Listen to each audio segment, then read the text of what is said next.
Doncs l'olivera és una drupa, és un fruit que té un pinyol a dins.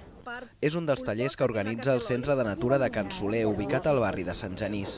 L'antiga masia reobre les portes amb aquest nou ús amb l'objectiu de difondre el patrimoni natural de la Serra de Collserola.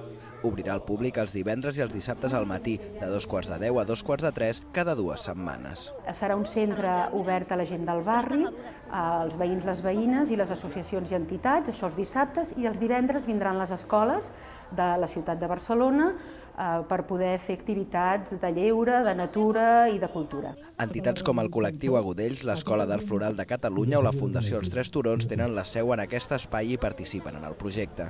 Podrà crear unes sinergies i una col·laboració entre diferents entitats de cara que Can Soler sigui un pol centrat en el medi ambient.